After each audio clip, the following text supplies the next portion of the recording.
વિદ્યાર્થી મિત્રો, આની પહેલાંના લેક્ચરમાં આપણે પ્રકાશના દ્વિસ્વભાવ વિશે અને પ્લાન્કની ક્વોન્ટમ થિયરી વિશે ચર્ચા કરેલી. હવે આપણે આગળ અભ્યાસ કરશું ફોટો ઇલેક્ટ્રિક અસર કે ફોટો ઇલેક્ટ્રિક ઇફેક્ટ. ધાતુની સપાટી ઉપર પ્રકાશ આપાત કરતાં ઇલેક્ટ્રોન મુક્ત થાય છે, જેને ફોટો ઇલેક્ટ્રિક અસર કહે છે. આનો પ્રયોગ એચ હર્ટ્ઝે કરેલો, જેની અંદરની આકૃતિમાં દર્શાવ્યું છે તે મુજબ એક ડિસ્ચાર્જ ટ્યુબની અંદર અહીંયા ધાતુની સપાટી રાખેલ છે, જેની ઉપર પ્રકાશ આપાત કરવામાં આવે છે.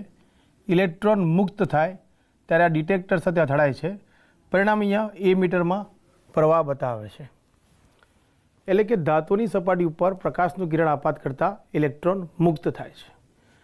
આ ઘટનાના પ્રયોગના કેટલાક પરિણામો જોવા મળ્યા. સૌ પ્રથમ પરિણામ એ હતું કે ધાતુની સપાટી ઉપર જેવું પ્રકાશનું કિરણ આપાત થાય તરત જ તેમાંથી ઇલેક્ટ્રોન મુક્ત થાય છે. એટલે કે નો ટાઈમ લેગ. આ બહુ મહત્વનું પરિણામ છે. પ્રકાશનું કિરણ આપાત થતાની સાથે જ ધાતુની સપાટીમાંથી ઇલેક્ટ્રોન મુક્ત થાય છે. બીજું અગત્યનું પરિણામ એ આવ્યું કે મુક્ત થતા ઇલેક્ટ્રોનની સંખ્યા આપાત પ્રકાશની તીવ્રતા ઉપર આધાર રાખે છે. એટલે કે ધાતુની સપાટીમાંથી કેટલા ઇલેક્ટ્રોન મુક્ત થશે તેનો આધાર એની ઉપર આપાત થતા પ્રકાશની તીવ્રતા ઉપર આધાર રાખે છે.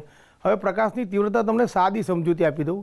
ધારો કે તમે એક રૂમની અંદર બેઠા છો અને એક ટ્યુબલાઇટ ચાલુ છે, એના બદલે આપણે બે ટ્યુબલાઇટ ચાલુ કરીએ તો પ્રકાશની આવૃત્તિ સમાન રહેશે, પણ એની તીવ્રતા વધી જશે.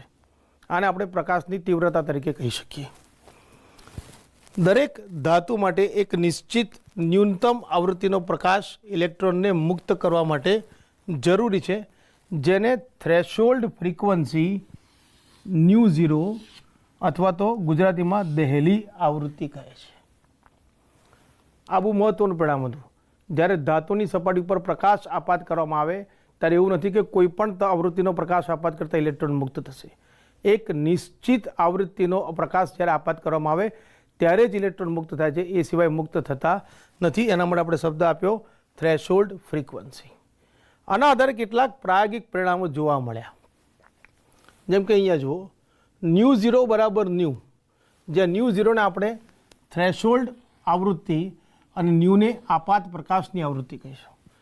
જ્યારે આપાત પ્રકાશની આવૃત્તિ થ્રેશોલ્ડ આવૃત્તિ જેટલી હોય છે ત્યારે માત્ર ઇલેક્ટ્રોન મુક્ત થાય છે, તે કોઈ પ્રકારની ગતિ ઉર્જા પ્રાપ્ત કરતા નથી. પરંતુ જો આપાત પ્રકાશની આવૃત્તિ એટલે કે ન્યૂ ઝીરો કરતાં વધુ હશે તો ઇલેક્ટ્રોન મુક્ત થશે અને ત્યારબાદ વધારાની ઉર્જા ઇલેક્ટ્રોનની ગતિ ઉર્જામાં પરિવર્તિત થાય છે. Nu less than nu zero electron મુક્ત થતા નથી. અહીંયા આગળ બીજું એક પરિણામ એ જોવામાં આવ્યું કે જો ધાતુ ઉપર થ્રેશોલ્ડ આવૃત્તિ કે તેનાથી વધારે આવૃત્તિના પ્રકાશનું આપાત કરવામાં આવે તો ઇલેક્ટ્રોન મુક્ત થાય છે અને વધારાની ઉર્જા જે હોય છે એ ઇલેક્ટ્રોનની ગતિ ઉર્જા એટલે કે કાઇનેટિક એનર્જીમાં કન્વર્ટ થાય છે. બીજું મહત્વનું પરિણામ એ જોવા મળ્યું કે થ્રેશોલ્ડ અને એની ઉપરની આવૃત્તિ ઉપર પ્રકાશની તીવ્રતા વધારતા વધુ પ્રમાણમાં ઇલેક્ટ્રોન મુક્ત થાય છે. પરંતુ જો થ્રેશોલ્ડ કરતાં ઓછી આવૃત્તિના પ્રકાશને આપાત કરવામાં આવે તો તેમાંથી ઇલેક્ટ્રોન મુક્ત થતા નથી અને ઇલેક્ટ્રોનને મુક્ત થતાં ઇલેક્ટ્રોનની સંખ્યા વધતી નથી. એટલે કે ઇલેક્ટ્રોનની મુક્ત થવાની પ્રક્રિયા જે છે ધાતુની સપાટીમાંથી એ માત્ર અને માત્ર પ્રકાશની આવૃત્તિ ઉપર આધાર રાખશે, નહીં કે તેની તીવ્રતા ઉપર. હવે આ પરિણામો પ્રકાશની તરંગ પ્રકૃતિ દ્વારા સમજાવી શકાતા નથી. કેમ? તરંગવાદ અનુસાર પ્રકાશના કિરણની ઉર્જા તેની તીવ્રતા ઉપર આધાર રાખે છે. એટલે કે મુક્ત થતા ઇલેક્ટ્રોનની સંખ્યા અને ગતિજ ઉર્જા પ્રકાશની તીવ્રતા ઉપર આધાર રાખે છે. આનું અર્થઘટન એમ કરી શકાય કે કોઈપણ તીવ્રતાનો પ્રકાશ કોઈપણ આવૃત્તિનો પ્રકાશ જ્યારે આપાત કરવામાં આવે ત્યારે તે તેમાંથી ધાતુની સપાટીમાંથી ઇલેક્ટ્રોન મુક્ત થવા જોઈએ, પણ આવું થતું નથી. જે દર્શાવી આપે છે કે પ્રકાશની આવૃત્તિ ઇલેક્ટ્રોનની મુક્ત થવા પર આધાર રાખે છે, નહીં કે તેની તીવ્રતા. પ્રાયોગિક પરિણામો અનુસાર મુક્ત થતા ઇલેક્ટ્રોનની સંખ્યા પ્રકાશની તીવ્રતા ઉપર અને ગતિ ઉર્જા પ્રકાશની આવૃત્તિ ઉપર આધાર રાખે છે. ઉદાહરણ તરીકે પોટેશિયમ ધાતુ ઉપર જ્યારે લાલ રંગનો પ્રકાશ આપાત કરવામાં આવે જેની આવૃત્તિ છે 4.3 થી 4.6 ઇન્ટુ 10⁻14 હર્ટ્ઝ કે સેકન્ડ ઇનવર્સ, તો ઇલેક્ટ્રોન મુક્ત થતા નથી.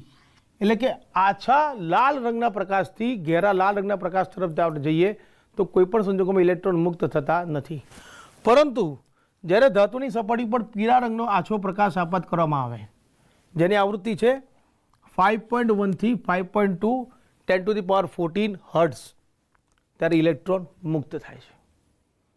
એટલે કે પીળા રંગનો જે પ્રકાશ છે એની આવૃત્તિ પોટેશિયમ ધાતુ માટે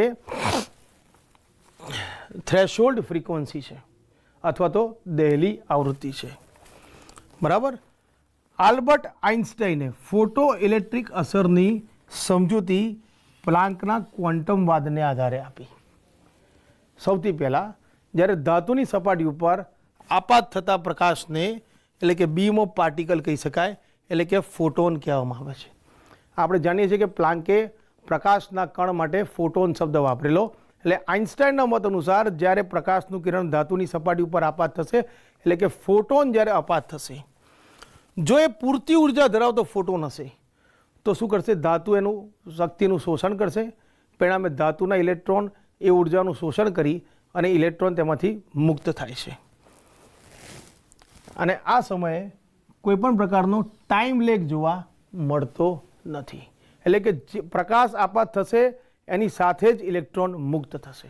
હા, તો મિત્રો જરા હવે ફોટો ઇલેક્ટ્રિક અસર વિશે ફરી એક વખત તમે બોર્ડ ઉપર ધ્યાન આપજો.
મિત્રો આગળ જઈએ આપણે.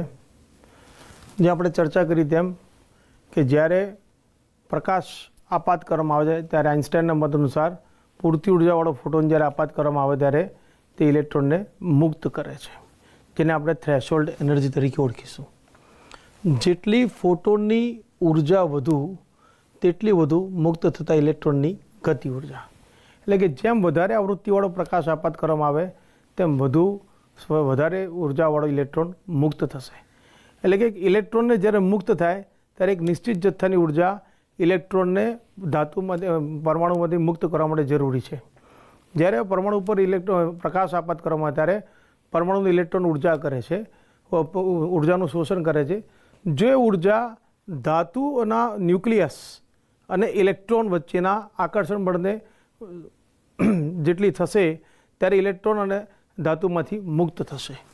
આથી ઇલેક્ટ્રોનને ધાતુની સપાટી મુક્ત થવા માટે જરૂરી ઉર્જાને આપણે થ્રેશોલ્ડ એનર્જી એટલે કે દહેલી ઉર્જા એટલે કે E0 તરીકે ઓળખીએ છીએ. આ જે જરૂરી ઉર્જા છે તેને આપણે કાર્ય વિધેય તરીકે પણ ઓળખીએ છીએ. તો આપણે એમ કહી શકીએ E E0 + KE, જ્યાં E જે છે એ આપાત થતા વિકિરણની ઉર્જા છે, E0 જે છે એ ધાતુની થ્રેશોલ્ડ ઉર્જા એટલે કે દહેલી ઉર્જા છે, અને KE એ ઇલેક્ટ્રોનની ગતિ ઉર્જા છે.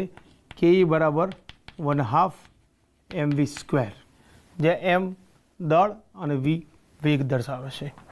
હવે પ્લાન્કના મત અનુસાર E બરાબર hν નો ઉપયોગ કરીએ તો એચ ન્યુ બરાબર એચ ન્યુ 0 પ્લસ કેઈ, જે ન્યુ એ આપાત પ્રકાશની આવૃત્તિ છે, ન્યુ 0 જે છે એ થ્રેશોલ્ડ ફ્રીક્વન્સી અથવા તો થ્રેશોલ્ડ ડેલી આવૃત્તિ છે અને કેઈ ગતિ ઉર્જા છે. ધેરફોર કેઈ બરાબર H new minus H new 0. હવે એચને આપણે કોમન લઈ લઈએ તો H into bracket new minus new 0, પણ ન્યુ બરાબર શું છે સી બાય લેમડા, જ્યાં સી જે છે એ પ્રકાશનો વેગ છે અને લેમડા એની તરંગ લંબાઈ છે. તો કેઈ બરાબર શું થશે H C into bracket 1 lambda minus 1 lambda 0. તેથી કેઈ બરાબર એચ સી કૌંસની અંદર લેમડા 0 માઇનસ લેમડા છેદમાં લેમડા ઇન્ટુ લેમડા 0. હવે આ પરિણામને આપણે આલેખ દ્વારા પણ જોઈ લઈએ. જો ઇલેક્ટ્રોનની ગતિ ઉર્જા અને પ્રકાશની આવૃત્તિનો આલેખ દોરવામાં આવે તો આ રીતે સીધી રેખા મળશે, જેનો ઢાળ એટલે કે સ્લોપ એચ થશે, અને જ્યાં આગળ આ રેખા આવૃત્તિના અક્ષને મળશે તે બિંદુને આપણે કહીશું એની થ્રેશોલ્ડ ફ્રીક્વન્સી અથવા તો ડેલી ફ્રીક્વન્સી. હવે ઇલેક્ટ્રોનની ગતિ ઉર્જા અને પ્રકાશની તીવ્રતાનો ગ્રાફ દોરવામાં આવે તો સીધી રેખા મળે છે, જે દર્શાવે છે કે ઇલેક્ટ્રોનની ગતિ ઉર્જા અચળ છે. આનો અર્થ એમ થાય કે ઇલેક્ટ્રોનની મુક્ત થવાની પ્રક્રિયા ધાતુના પ્રકાશની તીવ્ર આવૃત્તિ પર આધાર રાખશે, જ્યારે ઇલેક્ટ્રોનની ગતિ ઉર્જા પણ એની આવૃત્તિ પર રાખશે, અને મુક્ત થતા ઇલેક્ટ્રોનની સંખ્યા એ પ્રકાશની તીવ્રતા ઉપર આધાર રાખશે. ક્લિયર મિત્રો? તો આપણે ભાગ 2ની અંદર 3ની અંદરથી ટોટલ કુલ પ્રકાશના દ્વિસ્વભાવ તથા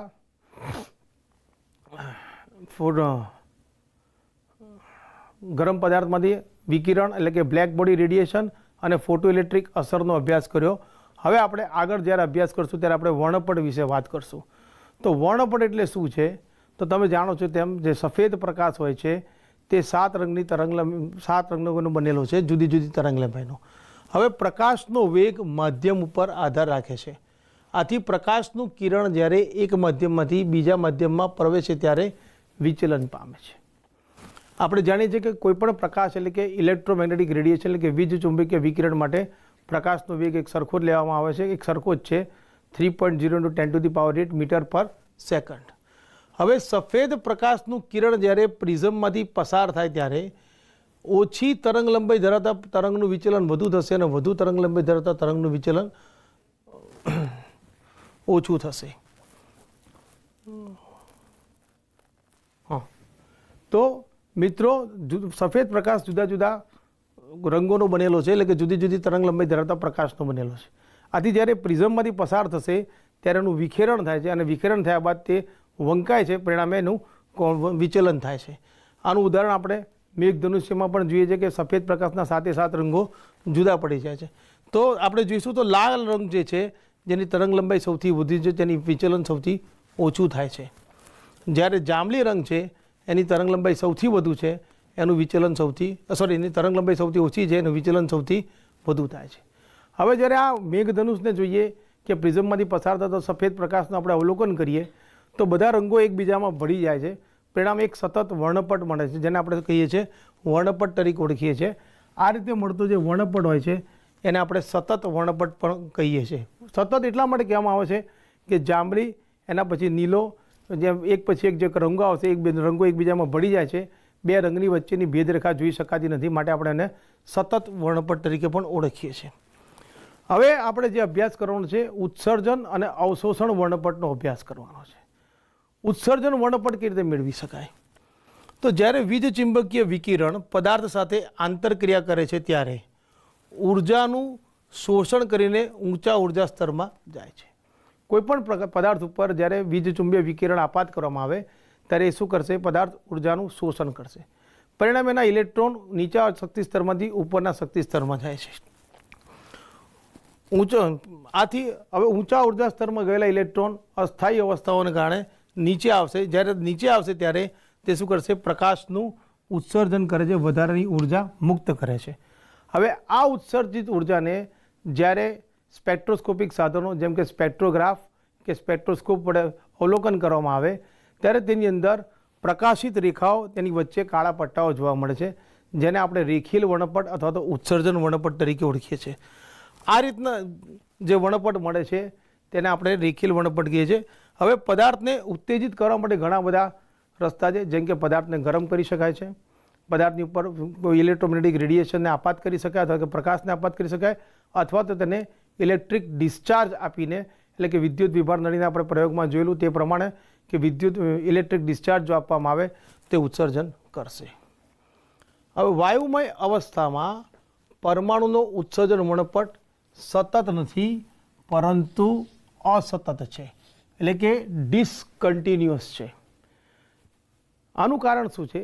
જ્યારે ધાતુની સપાટી કોઈપણ પદાર્થ ઉપર પ્રકાશ આપાત કરવામાં ત્યારે પ્રકાશ ઉર્જાનું શોષણ કરશે, પરિણામે તે ઉત્તેજિત અવસ્થામાં જશે અને જ્યારે નીચે આવશે ત્યારે તે વધારાની ઉર્જાનું ઉત્સર્જન કરે છે, પરિણામે ઉત્સર્જિત થતી આવૃત્તિના પ્રકાશની રેખાઓ જોવા મળે છે અને આથી આપણને રેખીય વર્ણપટ મળે છે, જેને આપણે પરમાણુીય વર્ણપટ તરીકે પણ ઓળખીએ છીએ। હવે પરમાણુનો વર્ણપટ જેને રેખીય વર્ણપટ કહે છે એ કોઈપણ તત્વની લાક્ષણિકતા એટલે કે ફિંગરપ્રિન્ટ જેવું છે। જેમ કે આપણી ફિંગરપ્રિન્ટ લેવામાં આવે તો દરેક વ્યક્તિની ફિંગરપ્રિન્ટ ભિન્ન હોય છે, તેમ દરેક તત્વનો રેખીય વર્ણપટ પણ ભિન્ન હોય છે, એટલે કે એની લાક્ષણિકતા છે। એટલે કોઈપણ પરમાણુની અથવા તો તત્વની પરખ તેના પરમાણુઓ વર્ણપટને આધારે કરી શકાય છે। ઉદાહરણ તરીકે કેટલીક તત્વો જેવા કે rubidium, calcium, thallium, indium, gallium અને સ્કેન્ડિયમ જેવા તત્વોની શોધ તેમના ખનિજોના સ્પેક્ટ્રોસ્કોપિક અભ્યાસ ઉપરથી થઈ છે। ફરી એકવાર રિપીટ કરું છું, rubidium, calcium, thallium, indium, gallium અને સ્કેન્ડિયમ જેવા તત્વોની શોધ તેમના ખનિજોના સ્પેક્ટ્રોસ્કોપિક અભ્યાસ ઉપરથી થયેલ છે। આ ઉપરાંત હિલિયમની શોધ પણ સૂર્યપ્રકાશના સ્પેક્ટ્રોસ્કોપિક અભ્યાસથી થયેલ છે। તો આપણે વાત કરી એ ઉત્સર્જન વર્ણપટની વાત કરી। ઉત્સર્જન વર્ણપટ બે પ્રકારના હોઈ શકે છે, ક્યાં તો તે સતત હશે અથવા તો અસતત હશે। હવે આપણે જ્યારે વાત કરશું શોષણ વર્ણપટની વાત કરશું।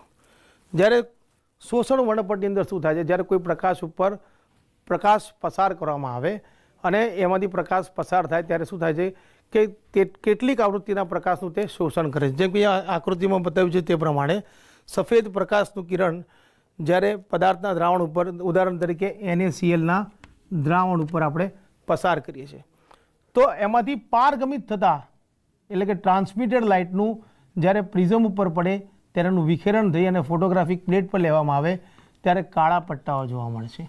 કાળા પટ્ટાઓ જોવા મળે છે તેનું કારણ એ છે કે પદાર્થનું જે દ્રાવણ છે એણે કેટલીક તરંગ લંબાઈના પ્રકાશનું અવશોષણ કરેલું છે।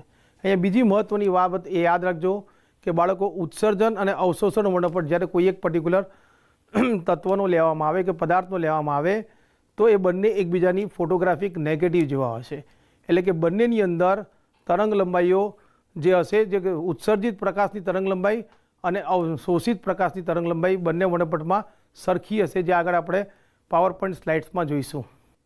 જો મિત્રો આ સૌ પ્રથમ સ્લાઇડમાં તમે જોશો કે જુદા જુદા તત્વોના વર્ણપટ દર્શાવેલ છે। હાઇડ્રોજનનો છે, મર્ક્યુરીનો છે, નિયોનનો છે, બરાબર। 4 તત્વોના વર્ણપટ અહીંયા દર્શાવેલ છે। તો દરેક તત્વના વર્ણપટની ઉત્સર્જિત રેખાઓ અલગ અલગ તરંગ લંબાઈએ જોવા મળે છે। આપણે અગાઉ ચર્ચા કરી તેમ ઉત્સર્જિત વર્ણપટ એ દરેક તત્વની લાક્ષણિકતા છે અને એની ફિંગરપ્રિન્ટ છે એવું પણ કહી શકાય, એટલે કે તત્વની પરખ તેના પરમાણુઓ વર્ણપટના આધારે થઈ શકે છે। હવે નેક્સ્ટ સ્લાઇડ જોજો જરા બાળકો। આ સ્લાઇડની અંદર તમે જોશો તો 3 આકૃતિઓ આપણે દર્શાવેલી છે। સૌથી પહેલો જે પ્રકાશિત પટ્ટો બતાવ્યો છે તેની અંદર એક પછી એક રંગો એકબીજામાં ભળતા જાય છે, એ સતત વર્ણપટ કહી શકાય। એની પછીનો છે જેની અંદર વચ્ચે વચ્ચે કાળા પટ્ટાઓ જોવા મળે છે, એ એ શોષિત વર્ણપટ એટલે કે એબ્ઝોર્પ્શન વર્ણપટ છે। અને સૌથી નીચે જે છે એ એમિશન સ્પેક્ટ્રા એટલે કે ઉત્સર્જન વર્ણપટ છે। નેક્સ્ટ સ્લાઇડ જોજો બાળકો। હવે મેં અગાઉ તમને કીધું તેમ કે શોષણ અને ઉત્સર્જન વર્ણપટ એકબીજાની નેગેટિવ ફોટોગ્રાફિક નેગેટિવ છે। તો અહીંયા હાઇડ્રોજન પરમાણુનો શોષણનો વર્ણપટ અને ઉત્સર્જનનો વર્ણપટ બંને આપેલ છે। તમે જોઈ શકો છો કે જે ઉત્સર્જિત વર્ણપટમાં જ્યાં આગળ પ્રકાશિત રેખાઓ છે તે જ સ્થાન આગળ અવશોષણ વર્ણપટની અંદર કાળા રંગની રેખાઓ જોવા મળે છે, જે દર્શાવે છે કે બંને એકબીજાના ફોટોગ્રાફિક નેગેટિવ જેવા છે. નેક્સ્ટ સ્લાઇડ જોજો બાળકો. આ ફરી એનું રિપીટેશન છે. કોઈ એક તત્વનો પરમાણ્વીય વર્ણપટ દર્શાવેલ છે. ઉપરનો વર્ણપટ શોષણ વર્ણપટ છે અને નીચેનો વર્ણપટ છે ઉત્સર્જન વર્ણપટ છે.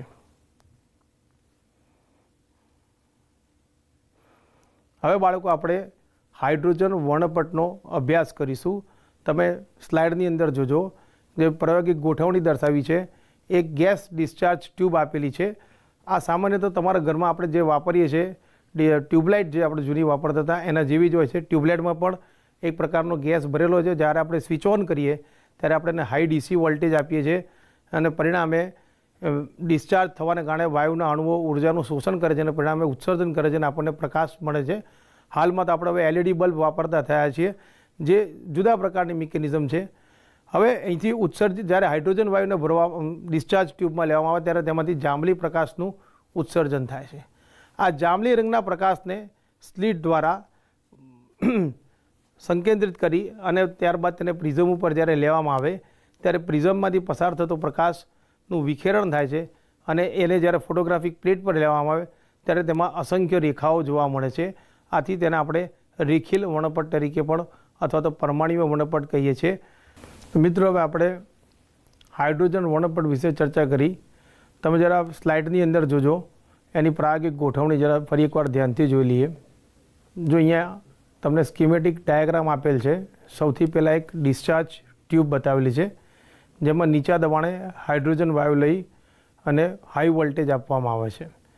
પરિણામે તેમાંથી જાંબલી કલરના પ્રકાશનું ઉત્સર્જન થાય છે, જેને સ્લિટમાંથી પસાર કરી અને પ્રિઝમ ઉપર લેવામાં આવે છે. પ્રિઝમ ઉપર જ્યારે પ્રકાશને લેવામાં આવે ત્યારે આપણે આગળ અભ્યાસ કર્યો તેમ કે પ્રકાશનું કિરણ એની તરંગ લંબાઈ અનુસાર એક માધ્યમમાંથી બીજા માધ્યમમાં જશે ત્યારે વિચલન પામશે. પરિણામે આ પ્રકાશની અંદર રહેલી જુદી જુદી તરંગ લંબાઈની આવૃત્તિના પ્રકાશ છૂટા પડી અને ફોટોગ્રાફિક પ્લેટ ઉપર તેને લેવામાં આવે છે. પરિણામે નીચે આકૃતિમાં દર્શાવ્યું છે તે પ્રમાણે પ્રકાશિત રેખાઓ જોવા મળે, જેને આપણે રેખીલ વર્ણપટ તરીકે ઓળખીએ છીએ.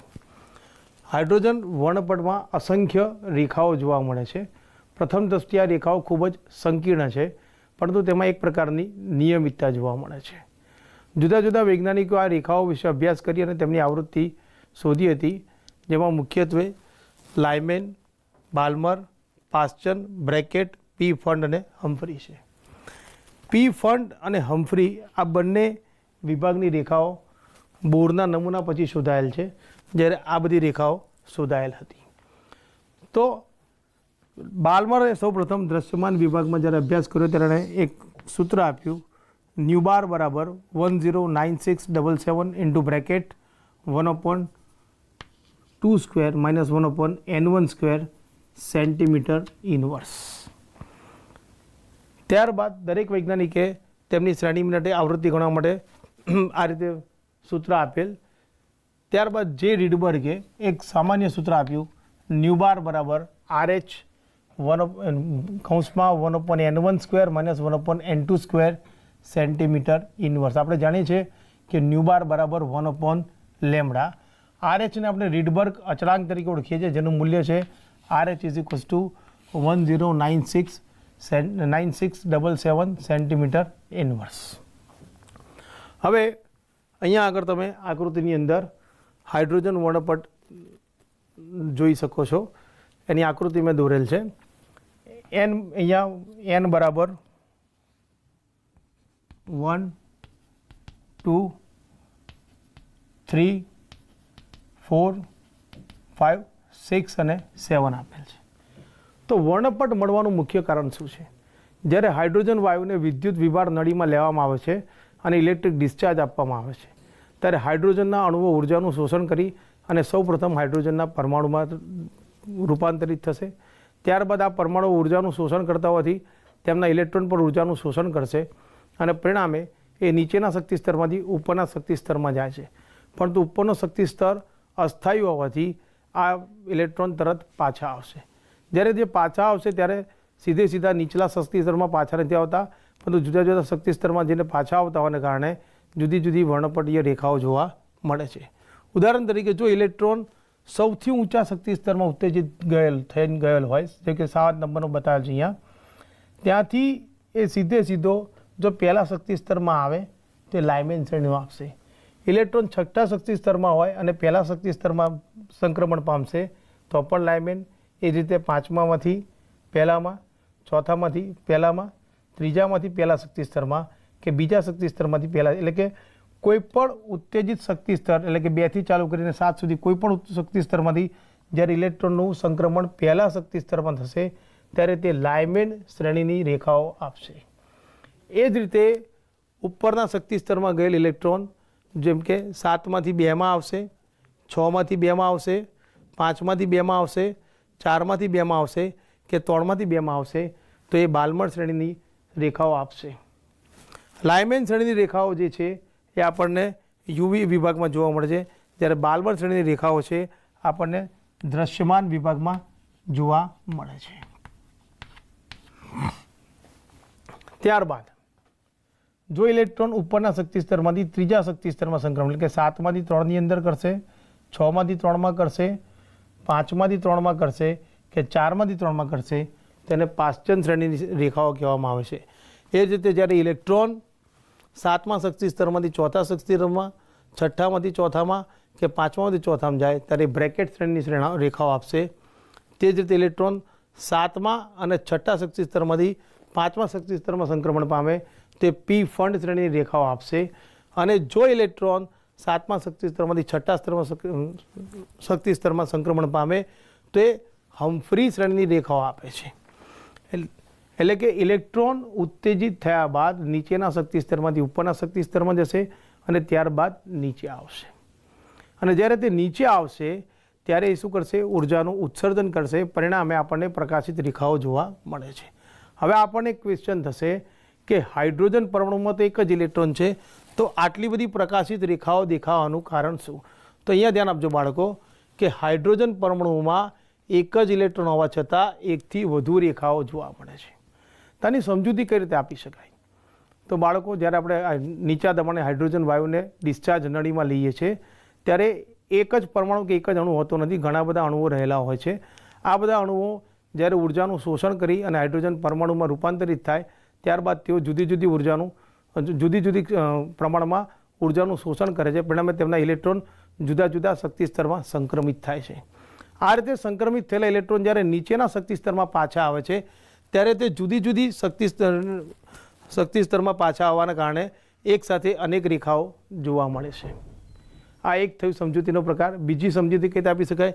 ધારો કે કોઈ એક ઇલેક્ટ્રોન 7મા શક્તિ સ્તરમાં સંક્રમિત થયેલો છે, આ ઇલેક્ટ્રોન સીધો પહેલા શક્તિ સ્તરમાં આવવાને બદલે સૌપ્રથમ એ છઠ્ઠામાં આવશે તો હમ્ફરીની રેખા આવશે, ત્યારબાદ એ 5મા શક્તિ સ્તરમાં સંક્રમણ પામશે તો ફંડ શ્રેણીની રેખા મળશે, ત્યારબાદ જો એ ચોથા શક્તિ સ્તરમાં સંક્રમણ પામશે તે બ્રેકેટ શ્રેણીની રેખા આપશે, પછી એ જો ત્રીજા શક્તિ સ્તરમાં સંક્રમણ પામે તો પાશ્ચન આપશે, ત્યારબાદ ત્યારે બીજા શક્તિ સ્તરમાં આવે ત્યારે બાલ્મર શ્રેણી, અને અંતે જ્યારે પહેલામાં આવશે ત્યારે લાઇમેન શ્રેણીની રેખા આપશે।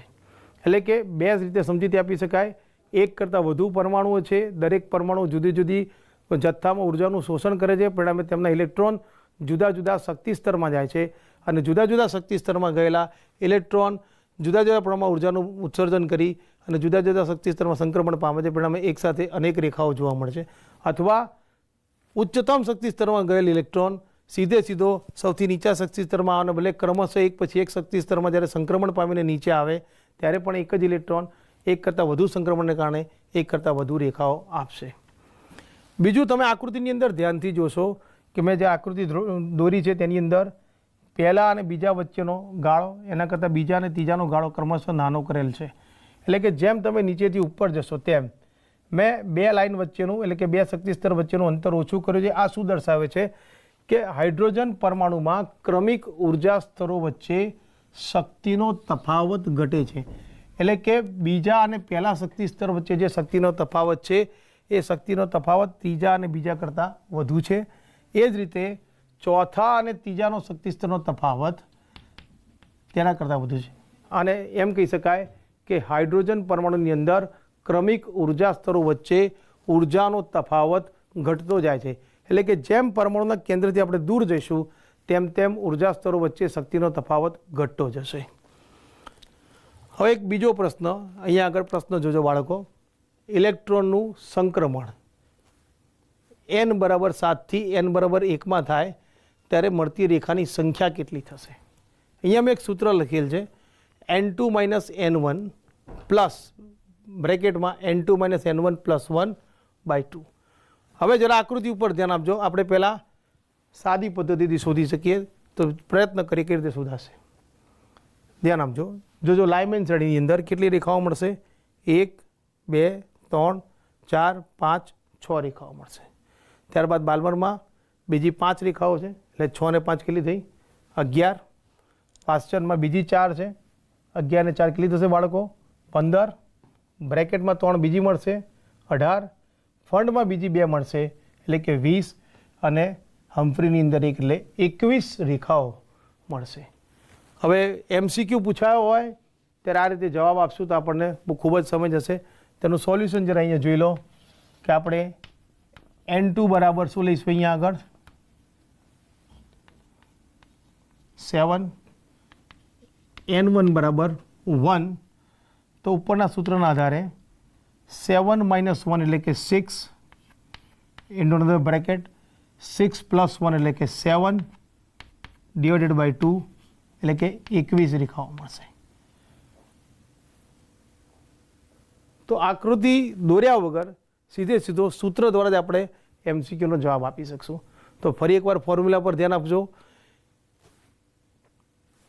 જ્યારે શ્રેણીની રેખાઓ ગણવાની હોય ત્યારે n2 - n1 પ્લસ બીજા કૌંસની અંદર n2 - n1 + 1 ડિવાઇડેડ બાય 2. આના આધારે તમે કોઈપણ સંક્રમણ માટે કેટલી પ્રકાશિત રેખાઓ મળી શકશે એ જોઈ શકશો. બીજો એક ઇમ્પોર્ટન્ટ કન્સેપ્ટ છે લિમિટિંગ લાઇન એટલે કે સીમિત રેખા. અહીંયા ધ્યાન આપજો બાળકો. કોઠાની અંદર જોજો દરેક જગ્યાએ જેમ કે લાઇમેન માટે n1 બરાબર 1 લખ્યું, n2 બરાબર 2 3 અપ ટુ ઇન્ફાઇનાઇટ લખેલ છે. એ જ રીતે બાલ્મરમાં n1 બરાબર 2, ત્યારબાદ રેખાપથની અંદર 3 4 અપ ટુ ઇન્ફાઇનાઇટ.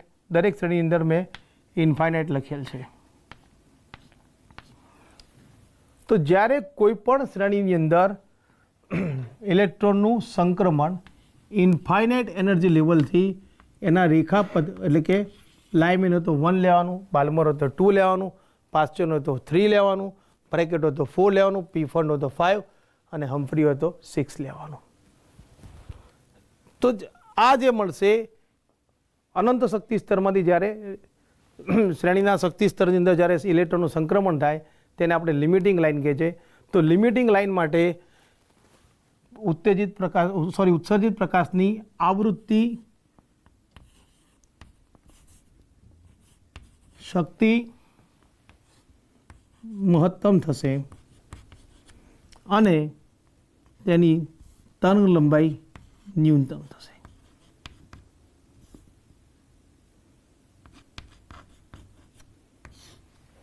ફરી એકવાર મિત્રો ધ્યાન આપજો. લિમિટિંગ લાઇન એટલે કે કોઈ પણ શ્રેણીની અંદર n2 બરાબર ઇન્ફાઇનાઇટથી n1, જ્યાં n1 ને આપણે સિરીઝ ટર્મ લઈશું. લાઇમેન માટે n1 1 આવશે, બાલ્મર માટે n1 2 આવશે, પાસ્ચન માટે n1 બરાબર 3 આવશે, બ્રેકેટ માટે n1 બરાબર 4 આવશે, પી ફંડ માટે n1 બરાબર 5 આવશે અને હમ્ફરી માટે n1 બરાબર 6 આવશે. જ્યારે અનંત અંતરેથી ઇલેક્ટ્રોન તેના શ્રેણીપથની રેખામાં શ્રેણીપથના શક્તિ સ્તરમાં જ્યારે સંક્રમણ પામશે ત્યારે તે સૌથી વધારે આવૃત્તિ ધરાવતા પ્રકાશનું ઉત્સર્જન કરશે. તો મિત્રો ફરી એકવાર જોઈ લેજો. હાઇડ્રોજન વર્ણપટમાં અસંખ્ય રેખાઓ જોવા મળે છે. પ્રથમ દ્રષ્ટિએ આ રેખાઓ ખૂબ જ સંકીર્ણ છે, પરંતુ તેમાં એક પ્રકારની નિયમિતતા જોવા મળે છે. જુદા જુદા વૈજ્ઞાનિકોએ તેનો અભ્યાસ કરી તેમની આવૃત્તિ શોધી હતી. અહીંયા આગળ તમને એક ટેબલ આપેલું છે. જેમ કે લાઇમેન શ્રેણીની અંદર n1 બરાબર 1 લઈશું, n2 બરાબર 2 3 ઇન્ફાઇનાઇટ આ યુવી વિભાગમાં જોવા મળે છે. બાલ્મર શ્રેણીની અંદર n1 બરાબર 2 લઈશું, n2 બરાબર 3 4 અપ ટુ ઇન્ફાઇનાઇટ આ દ્રશ્યમાન વિભાગમાં જોવા મળે છે.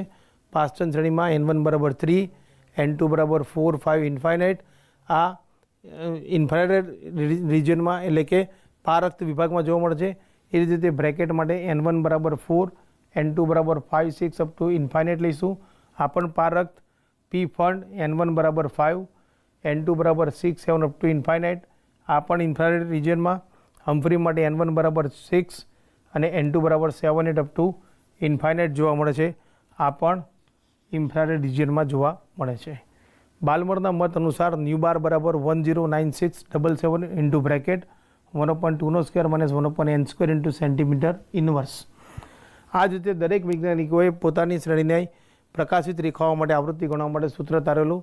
ત્યારબાદ જે રીડબર્ગે એક સામાન્ય સૂત્ર શોધ્યું પ્રાયોગિક પરિણામના આધારે, જે અહીંયા મુજબ છે: ન્યુ બાર બરાબર RH into bracket 1/n1 square minus 1/n2 square into centimetre inverse. Nu bar બરાબર 1/λ લઈ શકાય છે. RH બરાબર 109677 સેન્ટીમીટર ઇનવર્સ, જેને આપણે રીડબર્ગ અચળાંક તરીકે ઓળખીએ છીએ. મિત્રો, આ હાઇડ્રોજન વર્ણપટની આકૃતિ ધ્યાનથી જોજો. મેં અગાઉ ચર્ચા કરી તે મુજબ કે દરેક બે રેખાઓ ક્રમિક રેખાઓ વચ્ચેનું અંતર ક્રમશઃ ઘટતું જાય છે.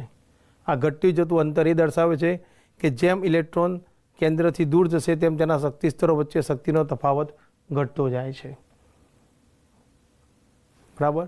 ત્યારબાદ આપણે એક બીજો મુદ્દો ચર્ચા કર્યો કે હાઇડ્રોજન પરમાણુમાં એક જ ઇલેક્ટ્રોન હોવા છતાં એકથી વધુ રેખાઓ જોવા મળે છે. આની સમજૂતી આપણે આગળ ચર્ચા કરી ચૂક્યા છીએ. ફરી એકવાર શોર્ટમાં કહી દઉં, એના બે કારણો છે. એક, ડિસ્ચાર્જ નળીમાં એક કરતાં વધુ હાઇડ્રોજન અણુ હોય છે અને તેમનું વિયોજન થઈ અને હાઇડ્રોજન પરમાણુ, ઘણા બધા હાઇડ્રોજન પરમાણુઓ હોવાથી તેઓ જુદી જુદી જથ્થામાં ઉર્જાનું શોષણ અને ઉત્સર્જન કરે છે. પરિણામે આપણને એક કરતાં વધુ રેખાઓ જોવા મળે છે. અથવા કોઈ એક જ ઇલેક્ટ્રોન ઉત્તેજિત, સૌથી વધારે ઉત્તેજિત અવસ્થામાં ગયા પછી ક્રમશઃ એક પછી એક ઉર્જા સ્તરમાં જ્યારે પાછો આવશે ત્યારે તે ઉર્જાનું શોષણ કરશે, ત્યારે તે ઉર્જાનું ઉત્સર્જન કરશે. પરિણામે આપણને એક કરતાં વધુ રેખાઓ જોવા મળશે. બીજું, મેં પહેલાં કીધું તે પ્રમાણે ક્રમિક ઉર્જા સ્તરો વચ્ચે શક્તિનો તફાવત ઘટે છે. એટલે કે E2 - E1 is greater than E3 - E2 greater than E4 - E3. ઘણીવાર તમને એક્ઝામમાં એવા ક્વેશ્ચન પૂછાતા હોય છે, નીચેનામાંથી કયા ઉર્જા સ્તરો વચ્ચે શક્તિનો તફાવત વધુ છે, તો આના આધારે તમે સરળતાથી જવાબ આપી શકશો. એટલે આ યાદ રાખજો. ત્યારબાદ બીજો એક શોર્ટકટ, ઇલેક્ટ્રોનનું સંક્રમણ n બરાબર 7 થી n બરાબર 1 માં થાય ત્યારે મળતી રેખાની સંખ્યા, એટલે કે ઉત્તેજિત અવસ્થામાંથી નિમ્ન અવસ્થામાં જ્યારે થાય ત્યારે એને માટેનું એક સામાન્ય સૂત્ર યાદ રાખો: n2 - n1 plus n2 - n1 plus 1/2, જ્યાં n2 ઉત્તેજિત અવસ્થા છે, n1 નીચેની શક્તિ અવસ્થા છે. અને બીજો એક મહત્ત્વનો મુદ્દો, લિમિટિંગ લાઇન. લિમિટિંગ લાઇન એટલે કોઈપણ શ્રેણીમાં અનંત અંતરેથી જ્યારે ઇલેક્ટ્રોન એના શ્રેણી પદ એટલે કે શક્તિ સ્તરમાં સંક્રમણ પામે એટલે લાઇમેન માટે N1 બરાબર 1 થશે, બાલ્મર માટે 2, પાસ્ચર માટે 3, બ્રેકેટ માટે 4, પી ફંડ માટે 5 અને હમ્ફ્રી માટે 6 થશે. જ્યારે બી ઇલેક્ટ્રોન લિમિટિંગ લાઇન દર્શાવશે ત્યારે સૌથી વધારે આવૃત્તિ અથવા તો શક્તિવાળા પદાર્થનું ઉત્સર્જન કરશે અને તેની તરંગ લંબાઈ સૌથી ન્યૂનતમ હશે. મિત્રો, આપણે કેટલાક પ્રશ્નો જોઈશું આ ટોપિક ઉપર. સૌથી પહેલો પ્રશ્ન, ઇલેક્ટ્રોનનું સંક્રમણ n બરાબર 4 માંથી n બરાબર 3 શક્તિ સ્તરમાં થાય ત્યારે ઉત્સર્જિત પ્રકાશની તરંગ લંબાઈ λ1 છે. તે જ રીતે n બરાબર 3 થી n બરાબર 2 માં થાય થતાં સંક્રમણ માટે λ2 છે. તો ઇલેક્ટ્રોનનું સંક્રમણ n બરાબર 4 થી n બરાબર 2 માં થાય ત્યારે ઉત્સર્જિત પ્રકાશની તરંગ લંબાઈ કેટલી થશે? હવે ધ્યાન આપજો, આપણે 3 શક્તિ સ્તરો દોરશું: 2, 3 અને 4. 4 માંથી 3 માં જ્યારે સંક્રમણ થાય એના માટે λ1 છે. 3 માંથી 2 માં જાય ત્યારે λ2 છે. તો ઇલેક્ટ્રોનનું સંક્રમણ 4 માંથી 2 માં થાય ત્યારે એની તરંગ લંબાઈ કેટલી થશે? તો અહીંયા ધ્યાન આપજો, એક શોર્ટકટ યાદ રાખજો: E proportionals to nu proportionals to nu bar inversely proportionals to lambda.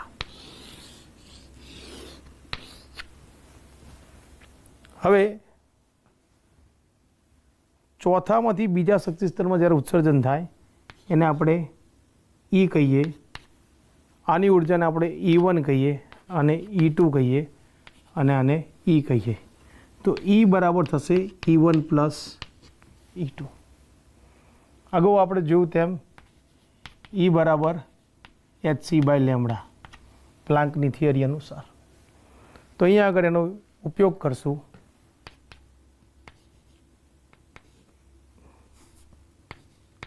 hc upon lambda 1 plus hc upon lambda 2. અહીંયા પણ આપણે લખી શકશું hc by lambda. hc cancel થઈ જશે, તેનું સાદું રૂપ આપશું તો થશે 1 અપોન લેમડા બરાબર 1 upon lambda 1 plus 1 upon lambda 2. તો 1 અપોન લેમડા બરાબર lambda 2 plus lambda 1 upon lambda 1 plus lambda 2. Therefore lambda 1 into lambda 2 થશે. લેમડા બરાબર lambda 1 into lambda 2 divided by lambda 1 plus lambda 2.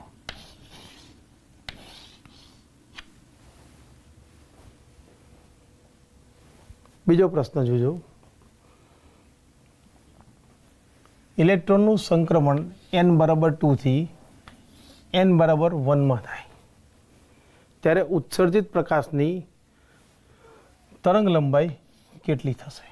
આપણે સૂત્ર યાદ કરીએ. ન્યુ બાર બરાબર RH into bracket 1 upon n1 square minus 1 upon n2 square. અહીંયા RH આપણને metre ઇન્વર્સમાં આપેલું, તો આપણે અહીંયા મીટર ઇન્વર્સ લઈ લઈશું. એટલે 1 પોઈન્ટ આપણે RH ને એમ જ રહેવા દઈશું. n2 બરાબર ઇન્ફાઇનાઇટ છે, એટલે 1 upon 1 square minus 1 upon infinite square. આનું મૂલ્ય 0 થઈ જશે, એટલે સીધું RH જ આવશે. એનું મૂલ્ય આપણને આપેલ છે 1.097 ઇન્ટુ 10⁻7 મીટર ઇન્વર્સ. એટલે કે આ આપણે ઉત્સર્જિત પ્રકાશની તરંગ સંખ્યા થઈ. પણ તરંગ સંખ્યા બરાબર શું થશે? 1 અપોન લેમડા.